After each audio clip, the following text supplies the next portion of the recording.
जब कोई plane sphere को कट करेगा ना, मान लो ऐसे कट करेगा तो नीचे सर्कल बनेगा ना, ऐसे क्रॉस सेक्शन, ठीक है। तो इस सर्कल का आप सेंटर निकाल सकते हो, ठीक है। जैसे ये स्फीयर गिवन होगा और प्लेन गिवन होगा, ठीक है। तो अगर आप इस सेंटर से इसका फुट ऑफ द परपेंडिकुलर निकाल दोगे तो प्लेन का फुट ऑफ द परपेंडिकुलर निकालना है, तो ये आपका सेंटर आ जाएगा सर्कल का, ठीक है। और ये डिस्टेंस भी निकाल सकते हैं, फिर ये डिस्टेंस आ गया, रेडियस ऑफ द स्फीयर निकाल लो। तो पाइथागोरस लगाएंगे तो ये डिस्टेंस आ जाएगा, क्योंकि ये भी है और ये भी है, ठीक है। तो आपके पास रेडियस भी आ सकता है इस सर्कल, ठीक है। और अगर कोई प्लेन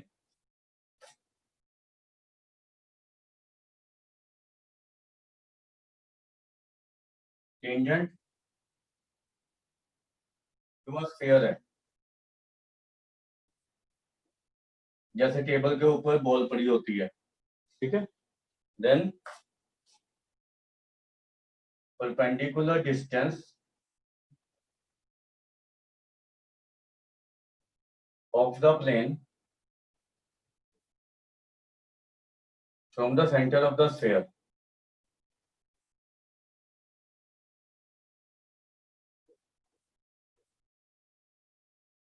is equal to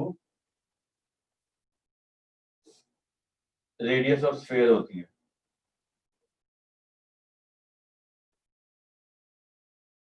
ठीक है। तो ये कंडीशन है टेंडेंसी का। अब जो लास्ट एक्सरसाइज है ना, वो इसी के ऊपर बेस्ड है, तो उसके 3-4 क्वेश्चन करेंगे, उसके बाद फिर स्फीयर के थोड़े से क्वेश्चन करोगे आप, एंड देन थोड़ी सी इक्वेशन वर्क करवानी है वो कर।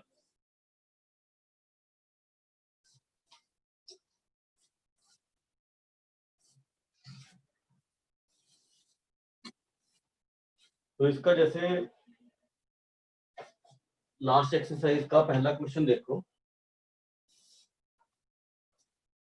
Find the centre and radius of the circle in which the sphere this is cut off by the plane this। तो इसको करेंगे अभी।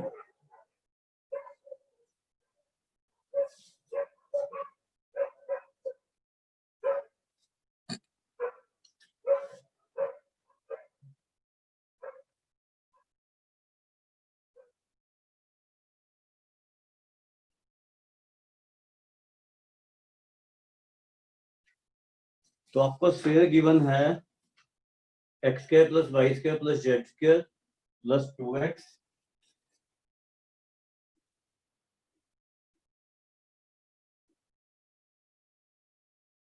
Minus 2y minus 4z minus 19 equal to 0।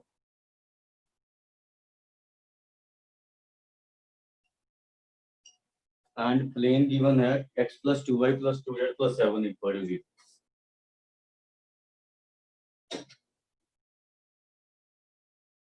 तो हमने जो सर्कल बनेगा ना, ऐसे जो प्लेन इसको काट रहा है, तो उसका सेंटर और रेडियस निकालना है। ठीक है, तो सेंटर ऑफ द स्फीयर क्या है?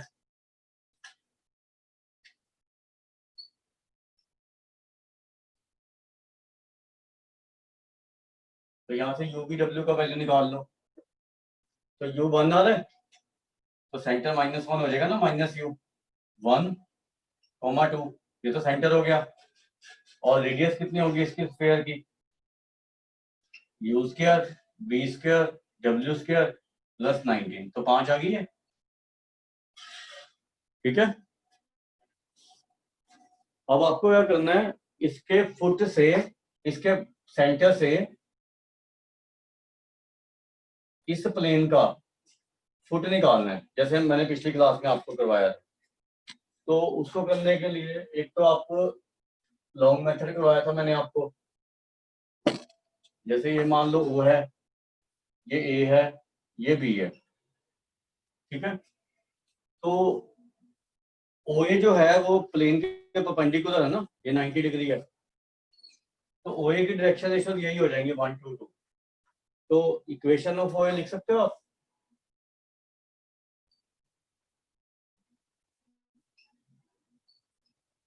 x plus 1 upon 1 y minus 1 upon 2 z minus 2 upon 2, क्योंकि ये इससे पास कर रही है और डायरेक्शन रेशियो 1 to 2 है, जो प्लेन के नॉर्मल के डायरेक्शन रेशियो। तो इसको लैम्डा ले लो।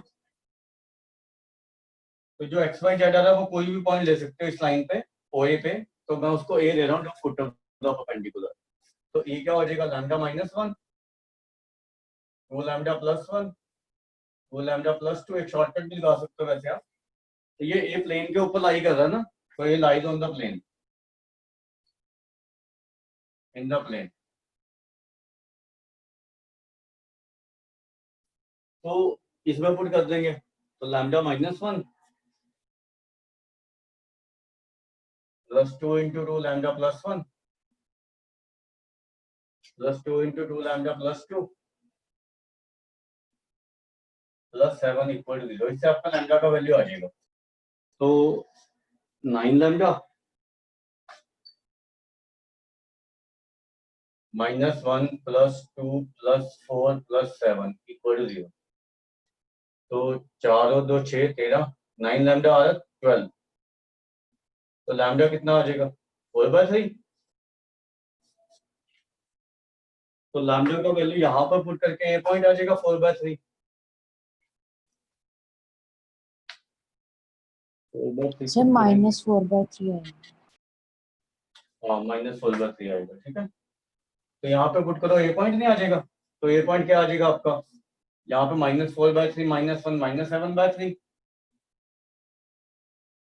यहाँ पे पुट करो ये -8/3 प्लस -5/3 और -8/3 प्लस 2 -2/3। ठीक है, तो ये सेंटर आ गया सर्कल का।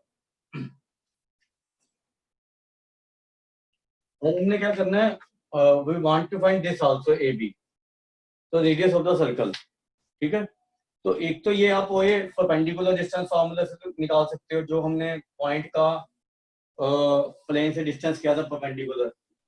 तो OA या फिर डिस्टेंस फार्मूला से निकाल सकते हो इन दोनों पॉइंट्स का, इसका और इसका, ठीक है। तो OA क्या हो जाएगा, मैं परपेंडिकुलर डिस्टेंस फार्मूला लगा रहा हूँ, mod of -1 into -1 AX1 BY1 CZ1 plus D upon under root of A² plus B² plus C² 3 आ रहा है ना, तो 7 4 11 12 4 आ गया ना ये। तो this distance is 4, this is 5, तो AB ऑब्वियसली आपका 3 हो जाएगा बाय पाइथागोरस थ्योरम।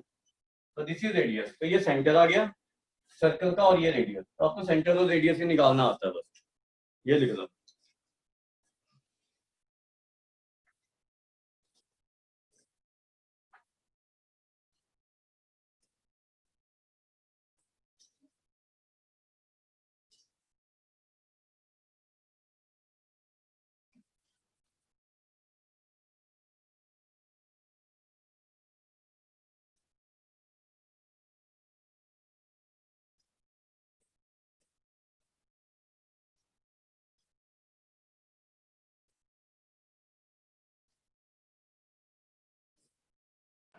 सर जो इससे पिछले वाली एक्सरसाइज है उसके आपने सारे टाइप्स के क्वेश्चन करा दिए?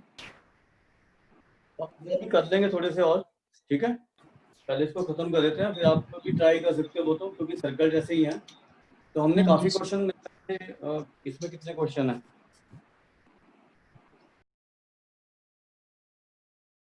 कहीं हमें तो सेंटर रेडियस वगैरह ही निकालना है, वो तो काफी आसान है ना। तो 18 क्वेश्चन है, 7 8 तो मैंने करवा दिए होंगे, बाकी 10 आप मतलब अभी थोड़ी देर में ट्राई कर लेना, एंड देन अभी थोड़ी सी और चीजें करवानी है बस आपको, थोड़ी सी ज्यादा देर नहीं लगेगी उसमें, ठीक है। तो ये लिख लिया, यस सर।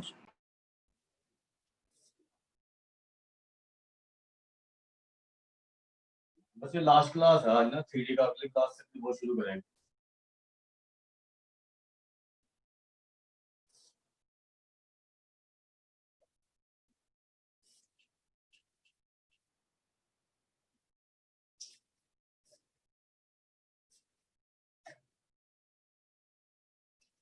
सेकंड क्वेश्चन अभी अपने आप से कर लेना, थर्ड क्वेश्चन पे आ जाओ। Find the value of the lambda for which the plane this touches the sphere this. तो वो ये कि टेंजेंट होगा, ठीक है। तो ये आपको प्लेन दिया हुआ है x plus y plus z -√3 lambda equal to 0, और स्फीयर दिया हुआ है x² plus y² plus z²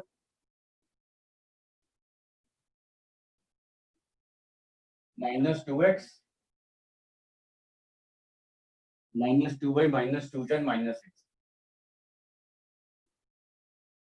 तो हमें लैम्डा का वैल्यू निकालना है so that this plane touches sphere, मतलब जैसे बॉल टेबल पे पड़ी होती है वो वाला मतलब सीन सिनेरियो है। तो इसका सेंटर निकाल लो स्फीयर का एंड रेडियस निकाल लो। सेंटर ऑफ स्फीयर 1 1 1 आ रहा है, और रेडियस निकालोगे तो 3 आ रही है, देखो 1 + 1 + 1 + 6 का अंडर रूट। अब हमने क्या करना है, कंडीशन ऑफ टेंडेंसी लगाना है, इसका और इसका डिस्टेंस इक्वल टू 3 होना चाहिए। तो 1 + 1 + 1 -√3 लैम्डा अपॉन √3 इक्वल टू 3, ठीक है। तो यहां से क्या इक्वेशन बनी हमारी, 3 -√3 लैम्डा इक्वल टू 3√3। तो जब हम ये मॉड हटाएंगे तो हमें प्लस माइनस साइन लेना पड़ेगा, तो √3 लैम्डा कितना आ गया, 3 ± 3√3। अब √3 कैंसिल कर दो सब में से, तो लैम्डा आ जाएगा √3 ± 3, तो ये आंसर आ जाएगा। एक सेकंड क्वेश्चन कर लो इसका। सर ये कैसे किया एक बार बताना। क्या नहीं समझ आया इसमें, सेंटर निकालना स्फीयर का, पहले रेडियस निकाली और इससे इसका डिस्टेंस 3 कर दिया क्योंकि टेंजेंट है, टच कर रहा ना।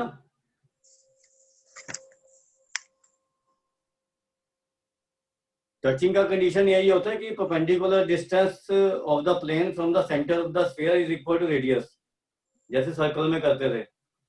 तो आप इसका सेकंड क्वेश्चन करो प्रॉब्लम सेट 12 का, और एक फिफ्थ कर लो, ठीक है? ये करो सेकंड और फिफ्थ, फिर कुछ और चीजें वो करवानी है आपको, 2-3।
सेकंड और फिफ्थ करना आपने।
हुआ?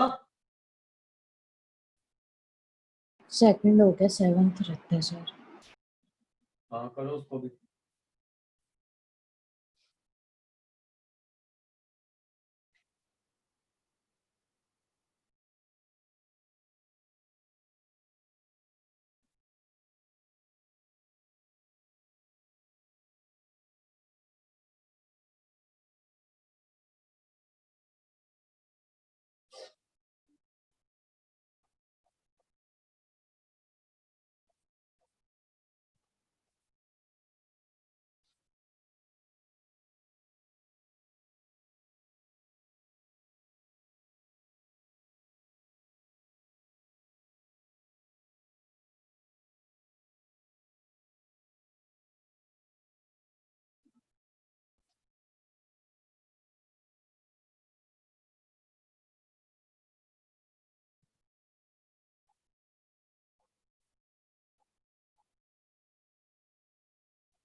हो गए?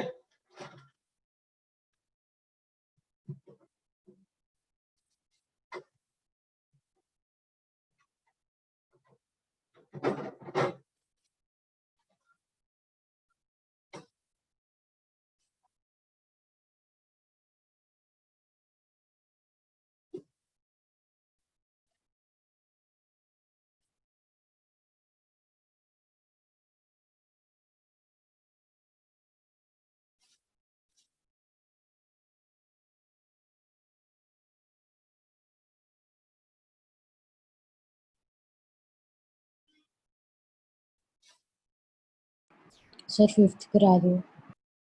5th? एक मिनट करा लो।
फिफ्थ में आपको दिया find the equation of the sphere whose center has position vector this and which touches the plane this। तो बस सेंटर आ गया, रेडियस आ जाएगी, इनका डिस्टेंस दोनों का।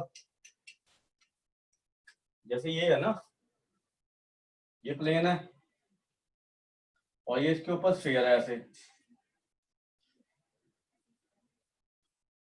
तो ये सेंटर दिया हुआ है इसका -1 आई कैप माइनस आई कैप, मतलब -1 2 3 सेंटर हो गया ना। और प्लेन का इक्वेशन दिया हुआ है x - 2y + 2z -10 = 0। तो इसका यहाँ से डिस्टेंस जो होगा यहाँ से यहाँ तक प्लेन का, वो रेडियस नहीं हो जाएगी स्फीयर की। तो r कितना आ जाएगा स्फीयर का? सर बस ax1। रहने दो, गलती पता लग गई। अच्छा, गड़बड़ कर दी थी कुछ, चलो अब सॉल्व भी कर देता हूँ। अपॉन 3 आएगा ना ये नीचे, 1 + 4 + 4, तो ये देखो कितना आ रही है। सर ये 3। क्या, ये कैसे लगाते हो फॉर्मूला सर, ये नहीं समझ में आ रहा। कौन सा? ये मॉड वाला। परपेंडिकुलर डिस्टेंस फार्मूला नहीं कराया पॉइंट से प्लेन का? याद तो रखते नहीं तुम, ना पढ़ते हो, उसको रिवाइज करो ना। ये फार्मूला नहीं कराया था तुम्हें? स्ट्रेट लाइन में भी किया हुआ ये तो।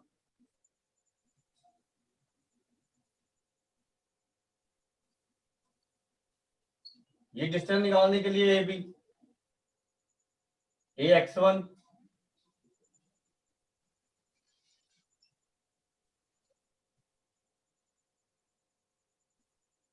ये, तो यही लग रहा है हर जगह। ठीक है, ठीक है सर। अब सेंटर तो रेडियस है, तो स्फीयर का इक्वेशन ये नहीं आ जाएगा?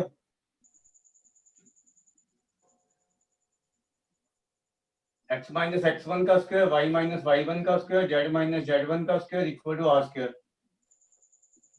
इसको आप ऐसे भी लिख सकते हो, R vector minus minus i cap plus 2j cap plus 3k cap का मॉड इक्वल टू 3। ये वेक्टर इक्वेशन आ जाएगी, ठीक है।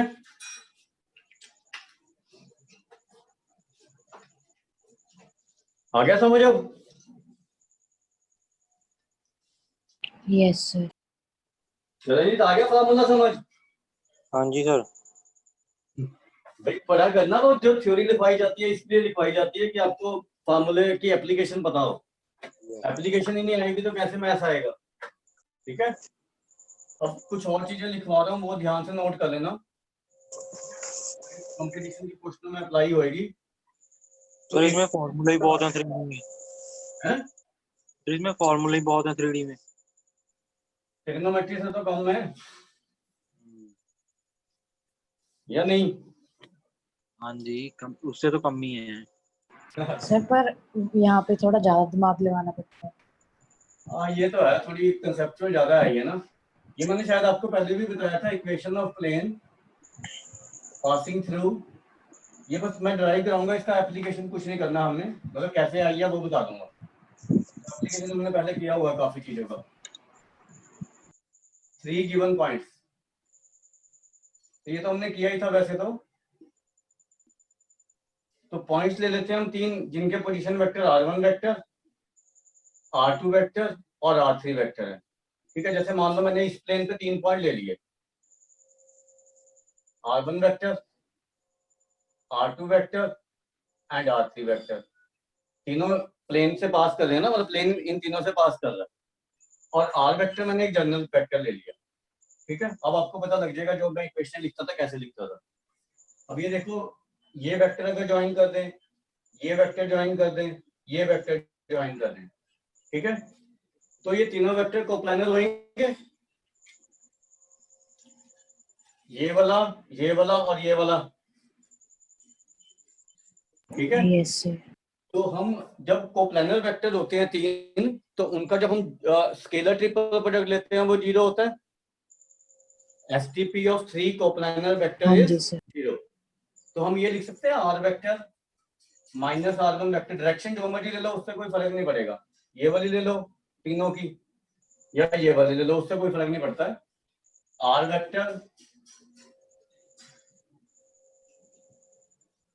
या ऐसा करो, इसको ना सॉल्विंग में दिक्कत आएगी आपको। 3 वेक्टर ये मत लो r1 के साथ, ये ले लो, ठीक है। एक ये ले लो और एक ये ले लो, क्योंकि हमने इक्वेशन इसी में लिखी थी, यहां से लो ऐसे ना, ठीक है। तो ये ले लो r2 और ये ले लो ऐसे वेक्टर, ठीक है। तो r minus r1, r2 minus r1 लिखा, बाहर की टर्म में भी लिख सकते हो तीनों, ऐसे भी लिख सकते हो r minus r1, r minus r2, r minus r3, लेकिन उसमें थोड़ा सा सॉल्विंग में आपको डिटर्मिनेंट की सॉल्विंग में प्रॉब्लम आती है, ठीक है। तो ये r3 vector minus r1 vector का स्केलर ट्रिपल प्रोडक्ट 0 हो जाएगा। सर ये नीचे नहीं आएगा R1 जो आपने लिखा है? केड़ा r1 जहां मर्जी ये ले ले, उससे क्या फर्क पड़ेगा r1 को, नीचे ऊपर में है, यहाँ ले ले प्लेन पे, यहाँ ले ले, सर जो R, तो कोई फर्क पड़ेगा? तो सर R वेक्टर है वो तो तीनों से ही निकलेगा, उसको थोड़ी कहीं भी ले सकते हैं। नहीं, ऐसे जो मर्जी लिख सकते हैं, ऐसा कुछ नहीं है, ठीक है। आप ये भी लिख सकते हो इसको, r vector minus r1 vector, r vector minus r2 vector, r vector minus r3 vector, इसका स्केलर ट्रिपल प्रोडक्ट 0। जो मर्जी 3 वेक्टर ले सकते हो डिफरेंट, अपनी मर्जी है। ठीक है। तो ये जो इक्वेशन है, अब मैं r1 को ले लूं x1 y1 z1, r2 को ले लूं x2 y2 z2 और r3 को ले लूं x3 y3 z3, और ये ले लेते हैं x y z जो जनरल वेक्टर होता है। तो ये वही नहीं डिटर्मिनेंट बनेगा, x minus x1, y minus y1, z minus z1, ये x2 minus x1, y2 minus y1, z2 minus z1, x3 minus x1, y3 minus y1, Z3 minus Z1, ये डिटर्मिनेंट 0 कर दोगे तो प्लेन का इक्वेशन आ जाएगा जो ये 3 पॉइंट से पास कर रहा है, R1 R2 R3 से। ठीक है,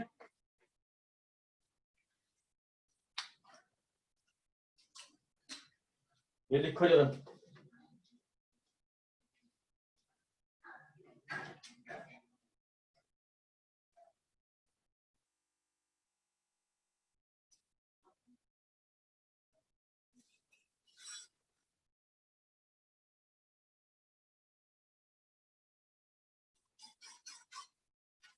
तो अगर आपको 4 पॉइंट्स को कोप्लानैरिटी प्रूव करनी है तो उसमें ये x4 y4 z4 हो जाएगा, और यहाँ पे x y z की जगह पुट कर दोगे, अगर डिटरमिनेंट 0 आएगा तो कोप्लानर होंगे, नहीं तो नहीं। 4 पॉइंट्स का कोप्लानैरिटी भी इसी से प्रूव कर सकते हो।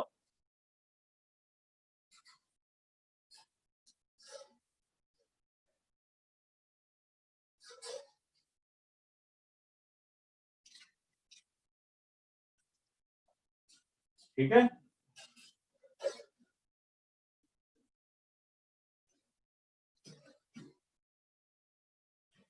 उसके बाद लिखो, लिख लिया ये, लिख लिया? Yes sir, yes sir. हाँ, उसके बाद लिखो इक्वेशन ऑफ अ प्लेन। तो आपको कहीं बार कॉलम मैचिंग वगैरह में भी ऐसे क्वेश्चन आ सकते हैं, आपको ना ये ध्यान रखना, passing through a given point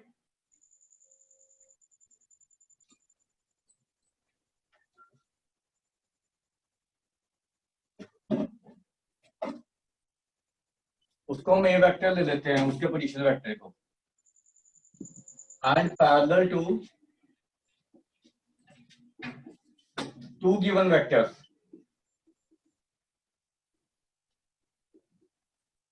B vector and c vector. ठीक है, अब ये देखो, ए वेक्टर कोई गिवन वेक्टर है आपका जो इस प्लेन पे लाई कर रहा है, और दो वेक्टर जो इस प्लेन के पैरेलल हैं, बी वेक्टर और सी वेक्टर, मान लो कहीं पे भी आए। ठीक है, तो ये जो हमारे वेक्टर होते हैं ना, they are free to move. मैंने आपको पहले भी बताया था, हम अपनी 3D ज्योमेट्री और वेक्टर में सिर्फ वेक्टर ऐसे करते हैं जो पैरेलली मूव कर सकते हैं। ठीक है, तो इसमें मैंने एक पॉइंट ले लिया आर वेक्टर, मान लो जनरल पॉइंट, तो इन दोनों की ज्वाइनिंग को मैं आर वेक्टर माइनस ए वेक्टर लिख सकता हूँ। ठीक है, अब ये देखो, जो बी वेक्टर इसके पैरेलल है प्लेन के, उसको पैरेलली मूव करा के ये प्लेन में लाई कर जाएगा, और एक सी वेक्टर भी ऐसा ही है, तो हम ये लिख सकते हैं r vector minus A vector comma b vector and c vector are coplanar.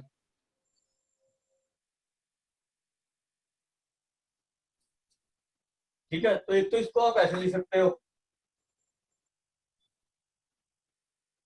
जब तीन वेक्टर कोप्लानर होते हैं ना, then one can be written as a linear combination of other two. तो मैं इसको ऐसे लिख सकता हूँ, एक तो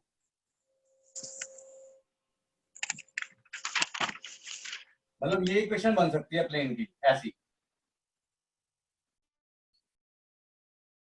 तो ये इक्वेशन है प्लेन की, विच, ये प्लेन की इक्वेशन है, ये ध्यान रखना, it is not a line, it is a plane which passes through a point a vector and which is parallel to two given vectors b vector and c vector।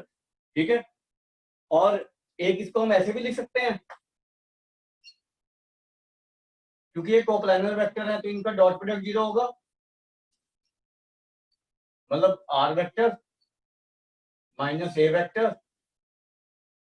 Dot B cross C 0।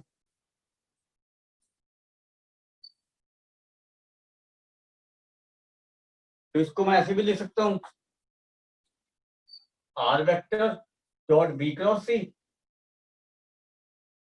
Minus A vector dot B cross C equal 0। तो ये scalar triple product R vector B vector C vector का हो गया, और ये ABC का हो गया। ठीक है, तो ऐसे लिख सकते हैं इसको, ऐसे लिख सकते हैं, ऐसे लिख सकते हैं, वो आपकी मर्जी है। ठीक है, और जब आपके पास एसटीपी की फॉर्म में आ गए तो you can also find in terms of determinant. ठीक है, तो these types of question asked in column matching में जनरली पूछ सकते हैं हम, आया भी हुआ है एक आधी बार।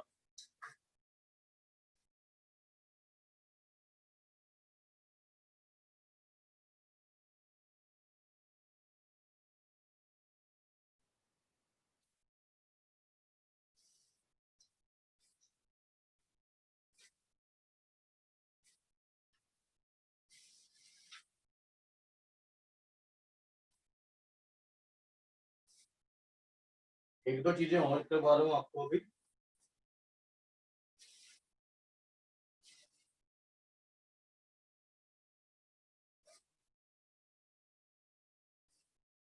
लिख लिया ये? Yes sir. उसके बाद जैसे हमने एक लाइन की इक्वेशन की थी ना,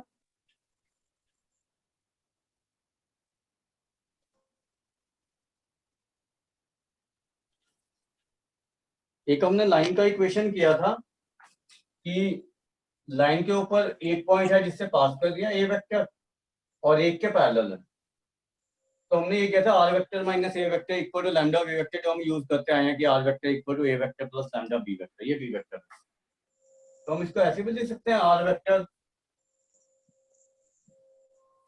minus A vector cross b vector equal to 0, ऐसे भी लिख सकते हैं ना इस लाइन की इक्वेशन को।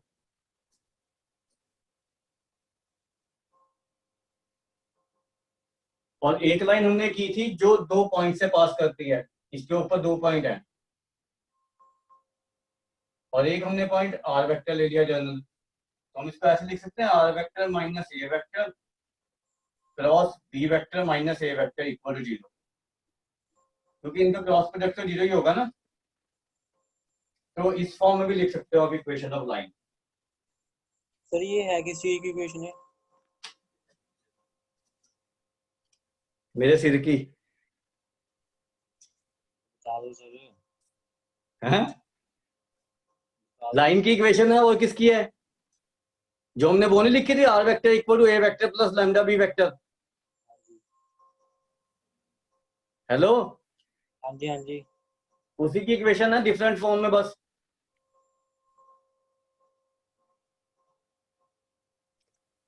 ठीक है सर ये यूज वगैरह का वो करने का क्वेश्चन भी करा देना।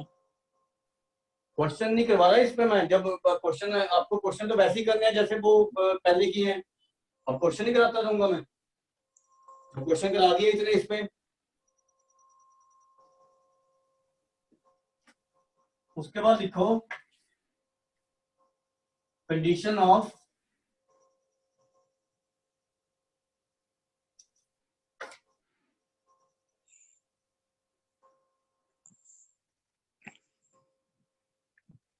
To lines to be coplanar.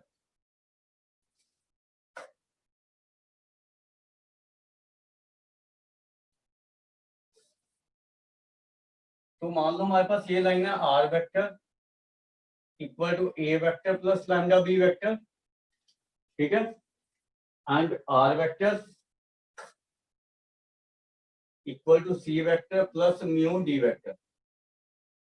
ये हमारे पास दो गिवन लाइंस हैं, हमने ये निकालना है कि ये जो है दोनों एक ही प्लेन में लाई करती है, ठीक है। अब अगर ये दोनों लाइंस एक ही प्लेन में लाई कर रही हैं तो जो ए वेक्टर है और सी वेक्टर है जिससे पास कर रही हैं उनकी ज्वाइनिंग प्लेन में लाई करेगी ये वेक्टर। अगर लाइन लाई कर रही है तो ये दो पॉइंट भी तो प्लेन में लाई करेंगे ना, या नहीं?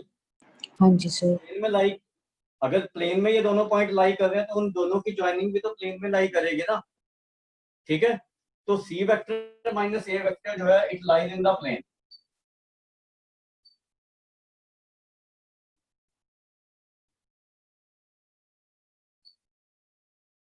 ठीक है, अब line a b vector line जो है ये एक लाइन है इनमें से बी वेक्टर के पैरेलल है और एक डी वेक्टर के पैरेलल है, ठीक है। तो अगर ये कोप्लानर है मान लो लाइंस, तो जो प्लेन कंटेनिंग देम है मतलब वो प्लेन भी तो बी वेक्टर के पैरेलल हो जाएगा ना, लाइन पैरेलल है तो उसको हम इसमें प्रोजेक्ट कर सकते हैं बी वेक्टर को, ठीक है। तो मतलब बी वेक्टर और डी वेक्टर भी प्लेन में लाई करेंगे, ठीक है। तो मान लो ये वेक्टर है ऐसे,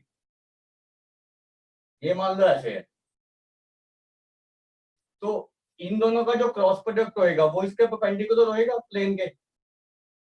तो मतलब क्या है कि सी वेक्टर माइनस ए वेक्टर और डॉट बी क्रॉस डी 0 हो जाएगा। ये कंडीशन है for the two lines to be coplanar. तो इसको सॉल्व करोगे तो you can write it in terms of this.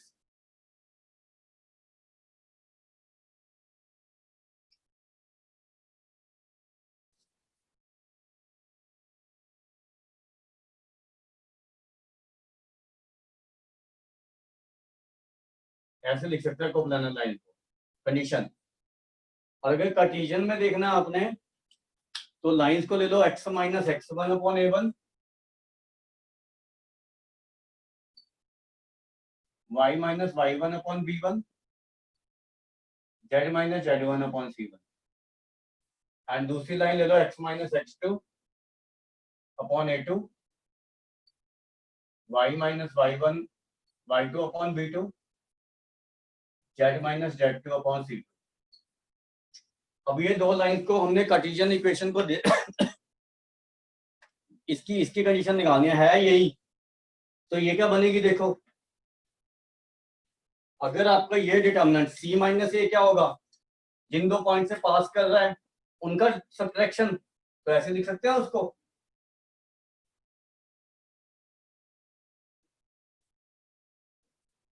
दो पॉइंट से पास करेंगे ना x1 y1 z1 x2 y2 z2, तो ये सब्ट्रैक्शन वाला वेक्टर आ गया।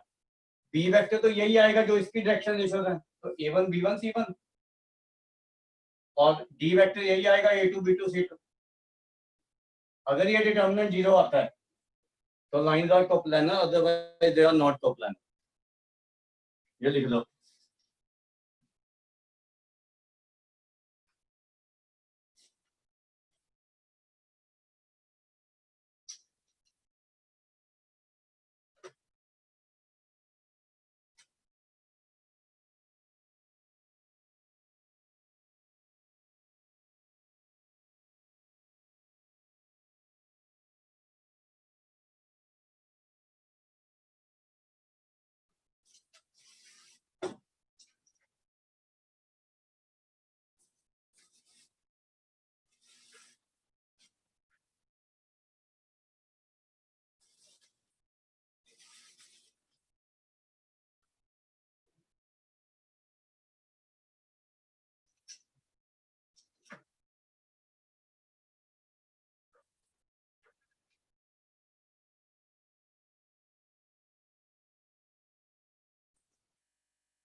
लिख लिया?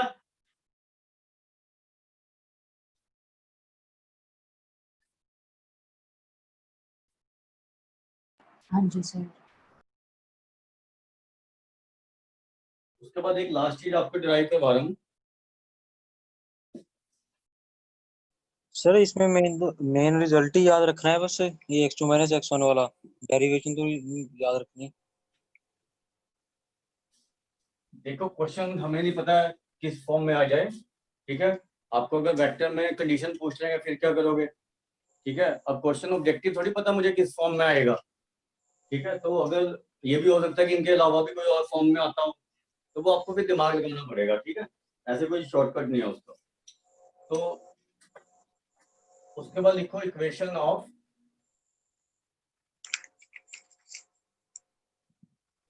एंगल बाइसेक्टर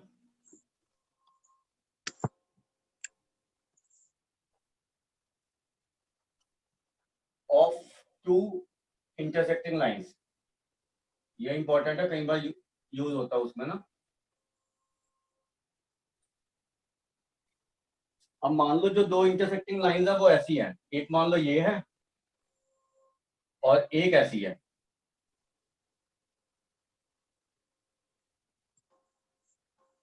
और ये मान लो ये इंटरसेक्टिंग पॉइंट इनका ए है,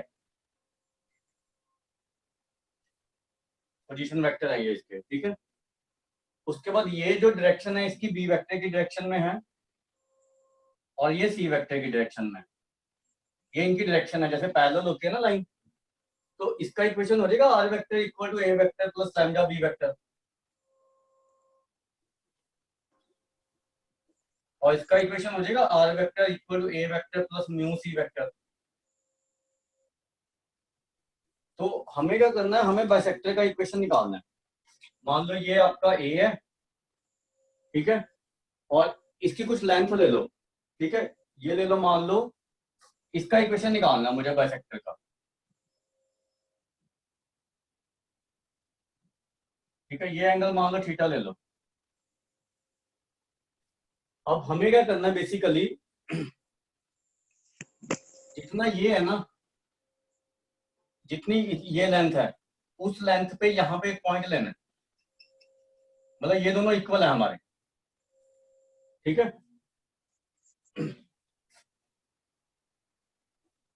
यहां से इसको ज्वाइन करो, इसको भी ज्वाइन कर दो, ठीक है। तो ये पॉइंट एम ले लो, ये एन ले लो, और उसको भी कोई मार्क कर लो, पी पॉइंट ले लो उसको, ठीक है। ये पी ले लो, ये जनरल पॉइंट है बाइसेक्टर पे, इसको आर वेक्टर ले लेते हैं, पोजीशन वेक्टर, ठीक है। अब हमने क्या करना है बेसिकली, क्योंकि ये और ये लेंथ इक्वल है ना, ये और ये, तो ये भी थीटा हो जाएगा बेसिकली, ठीक है। तो हमें ये तो पता ही है कि ए एम वेक्टर का मॉड, ये अपने आप से पॉइंट लिया है are vector such that this and this are equal, ठीक है। तो कोई ना कोई पॉइंट तो होगा ही ना इस लाइन पे, जब ये और ये इक्वल हो जाएंगे दोनों, वो पॉइंट लिया। तो अब ये देखो ए एम वेक्टर का mod equal to MP vector का मॉड है, ठीक है। ये दोनों इक्वल है ना, ये दोनों मोड इक्वल नहीं हो गए, तो ये मोड मान लो टी ले लेते हैं, ये लेंथ, ये लेंथ मैंने टी ले ली, ये भी और ये भी, ठीक है। तो ए एम वेक्टर क्या होगा हमारा, ये पॉइंट ए लिया मैंने, ये वाला ये ए है, तो ए एम वेक्टर को मैं ऐसे लिख सकता हूं, क्योंकि लेंथ टी है और डायरेक्शन बी वेक्टर की डायरेक्शन में है। तो मैंने क्या किया, बी वेक्टर की डायरेक्शन में यूनिट वेक्टर निकाला और उसको टी से मल्टीप्लाई कर दिया, तो ये वेक्टर नहीं आ जाएगा ए एम वेक्टर। ऐसे ही एमपी वेक्टर क्या होगा,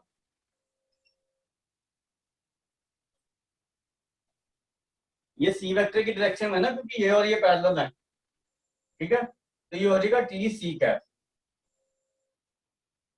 अब हमारे पास ये वेक्टर है, ये वेक्टर है, और इसको ऐसे ले लो, तो हम ट्राइंगल लगा सकते हैं A M vector plus MP vector equal to AP vector.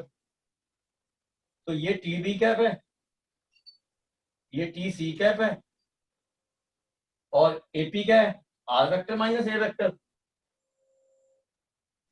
तो ये इक्वेशन आ जाएगी हमारी एंगल बाइसेक्टर की, R vector equal to A vector plus T into B cap plus C cap, ये हमारी इक्वेशन आएगी।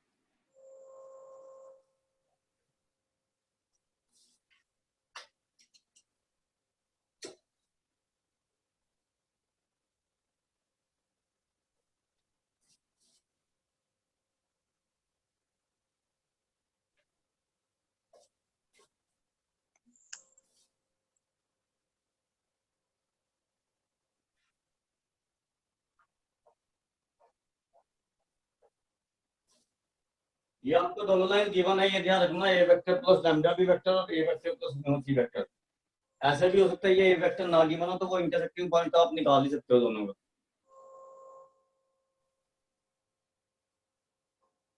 लिख लिया ये,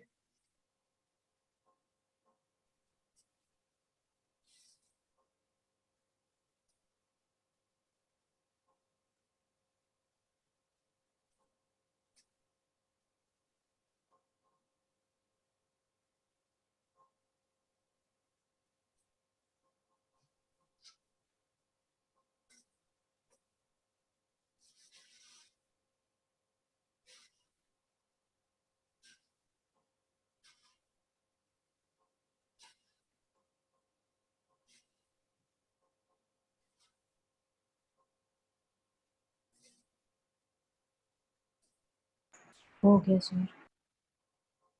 अब आप जो 11th एक्सरसाइज है स्फीयर वाली, उसके कुछ क्वेश्चन कर लो, क्योंकि अब हमारा बाकी तो कंप्लीट हो ही गया। तो नेक्स्ट क्लास में we will start with relations. ठीक है, अब फर्स्ट बुक पे आएंगे, रिलेशन, फंक्शन, ये चीजें करेंगे पहले, एप्लीकेशन ऑफ डेरिवेटिव तक। तो अभी आप फर्स्ट 11th जो एक्सरसाइज है ना स्फीयर वाली, उसके कुछ क्वेश्चन मैं आपको दे देता हूँ, वो कर लो, 2-3 क्वेश्चन। ठीक है सर जो आपने प्रॉब्लम सेट 12th का सेकंड क्वेश्चन डाला था उसका आंसर नहीं आया, वो भी एक बार बता देना।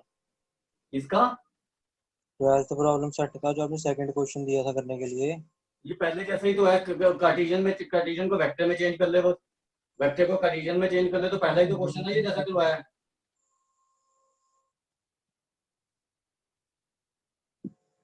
सेम तो है पहला और दूसरा, हाँ जी। तो उसको कार्टेशियन में चेंज कर ले बस, वेक्टर इक्वेशन को। सर एक माइनस में एक डॉट प्रोडक्ट में है।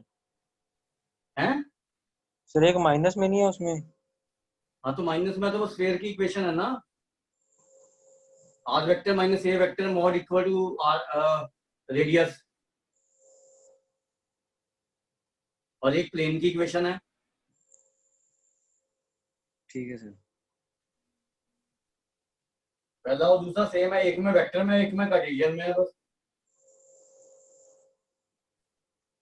ये स्फीयर की प्रॉब्लम सेट 1 शुरू करो, 11। और किसी को कोई प्रॉब्लम है इससे पहले 10th एक्सरसाइज तक, तो यू कैन आस्क।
सर अभी तो ठीक है, ये चैप्टर दोबारा पढ़ेंगे एक बार। हाँ जी, सर अभी तो ठीक है जितना आपने कराया है, हम पढ़ेंगे इसको दोबारा एक बार। हाँ पढ़ना पड़ेगा ये थोड़ा सा, और अगर कहते हो तो ऑब्जेक्टिव असाइनमेंट भेज देता हूँ मैं इसकी, क्योंकि इसके सर अभी रुक ऑब्जेक्टिव जाओ। वेक्टर से ज्यादा आसान होंगे, क्योंकि ऑब्जेक्टिव ऐसे ही होंगे जैसे सब्जेक्टिव है मेनली। तो इसके ऑब्जेक्टिव असाइनमेंट में मतलब आपको मतलब ऐसी ही पड़ेगी जैसे सब्जेक्टिव है, ज्यादा उसमें चेंजेस नहीं होंगे, मतलब वैसे ही क्वेश्चन ऑब्जेक्टिव फॉर्म में आएंगे बस। तो आपको दिमाग लगाना पड़ेगा बस, कब पैरेलल है, परपेंडिकुलर है, लाइंस कब पैरेलल होती है, ये सारी चीजें याद रखनी पड़ती है बस। ठीक है, तो आज मैं शाम को या तो ऑब्जेक्टिव असाइनमेंट भेज ही देता हूँ फिर आपको। ठीक है, ठीक है सर। सारे चुप हो गए। वेक्टर के तुमने कितने ऑब्जेक्टिव कर लिए ट्राई 80। हैं? 80। 80 हो गए? हाँ जी, मतलब तो उसमें सारे नहीं कितने हुए। डाउट्स आए हैं? सारे नहीं हुए सर, मतलब डाउट्स तो हैं। अब कितने डाउट्स हैं? वही 15-20 हैं। सर वो काउंट करने पड़ेंगे, अभी कॉपी दूसरी अच्छा, में है। तो एक डाउट हाँ क्लास रख लो ना फिर वेक्टर की। सर कब रखनी है? ठीक है,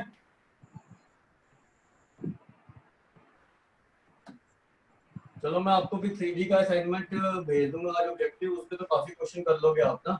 ये थ्योरी पढ़ लेना बस एक बार, और जो असाइनमेंट करके ना ये सब्जेक्टिव वाली, फिर वो ऑब्जेक्टिव के आपके 70-80% क्वेश्चन तो सॉल्व हो ही जाएंगे आराम से। ठीक है, तो वो करते हैं, और नेक्स्ट क्लास में फिर we will start with relation and function. ठीक है, ओके सर। चलो ये फेयर वाला एक्सरसाइज कर लेना फिर, ठीक है, ट्राई करना। फेयर में सिर्फ आपको क्योंकि इसके क्वेश्चन वैसे जनरली आते नहीं है, तो इसमें लोकस लोकस का क्वेश्चन पूछ सकते हैं बस, ठीक है, तो ये ध्यान रखना, ठीक है। ठीक है सर। चलो ठीक है, फिर नेक्स्ट क्लास में वेडनेसडे को वी विल स्टार्ट रिलेशंस, ठीक है। Okay sir. चलो ठीक, thank you sir. Okay ji.